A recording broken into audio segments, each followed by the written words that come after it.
السلام علیکم ناظرین، پروگرام آپ کی آواز ایک سوشل میڈیا پہ میسج چل رہا ہے. ان کا نام ہے ضیاء الرحمان صاحب، امریکہ سے تعلق ہے. یہ عاصم منیر کے والد کے بارے میں کیا کہتے ہیں یہ سنتے ہیں. جی ایک میسج دے رہے ہیں. جی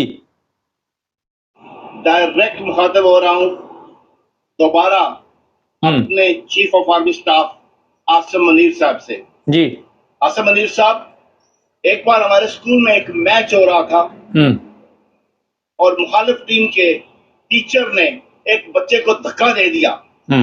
اس پر ہمارے ٹیچر، ہمارے پیارے استاد سید سرور منیر حسین صاحب نے اس کو پکڑ لیا.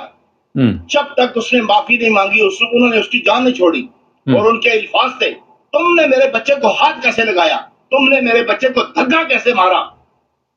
وہ تھے آپ کے والد صاحب، میرے استاد. آج میں آپ سے ایک سوال کرتا ہوں کہ قوم کی ماں بہنوں کو بالوں سے پکڑ کے گھسیٹا جا رہا ہے، جیلوں میں ان کے ساتھ تشدد کیا جا رہا ہے، چادر اور چادر واری کے تقدس کو پامال کیا جا رہا ہے. ناصرہ اقبال، جو علامہ اقبال ہمارے بابا قوم کے گھر کی دیواروں کو توڑ کر ان کی دیواریں پھران کر ناصرہ اقبال کے ساتھ جو زیادتی کی گئی.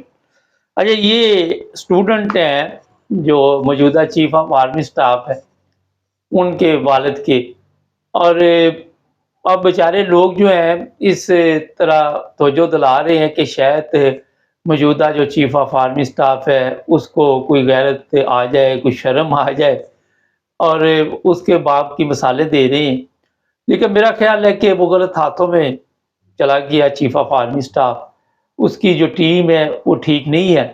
اس کو بھی پتا ہے کہ سب کچھ ہو رہا ہے ہمارے کہنے پہ ہو رہا ہے، اور کچھ کمزوریاں اس نے اپنی بھی لوگوں کو دے دی ہوئی ہیں، جس کی وجہ سے میرا خیال ہے کہ وہ بے بس ہے. اس وقت کوئی فیصلہ نہیں کر پاتا نہ. اور ساتھ ایک اور چیز بتاؤں، کوئی کوالٹی بھی نہیں ہے کہ کوئی ایسا وہ فیصلہ کر پائے.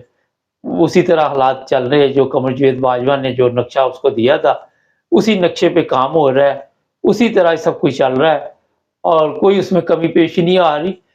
اور یہ آپ کو بتا دیتا ہوں کہ اضافہ ہو رہا ہے. تو اس طرح کے بے شمار لوگ ہیں جو ظاہر ہے وہاں تعلیم حاصل جنہوں نے کی ہوگی، جو چیف آف آرمی سٹاف اس کے والد سے، مگر قوم ہماری میں غدار ہر طرف موجود ہیں، ہر طرف بکاؤ مال ہے، ہر طرف منڈی لگی ہوئی ہے، جس کو مرضی خرید لو، جس کو مرضی بیچ دو. ہو سکتا ہے کہ چیف آف آرمی سٹاف کا والد اس وقت اپنے جو بھی اس کے حالات تھے اس کے مطابق سمجھوتا کر کے زندگی گزار رہا ہو. لیکن آج ضروریات کو دیکھتے جب ایک بندہ دیکھتا ہے کہ 12 ارب قمر جاوید باجوہ بنا گیا ہے، رحیل شریف بنا گیا ہے اور دوسرے تیسرے بنا گئے ہیں پیسے، تو میں پیچھے کیوں رہوں، میں بھی اپنا حصہ ڈالوں. یہ مختصر سا میسج میں نے انصاف کا آپ کو دیا ہے. ہمارے چینل کو سبسکرائب کریں. اگر آپ بھی حصہ لینا چاہیں تو اسکرین پہ دیے نمبر پر رابطہ قائم کریں.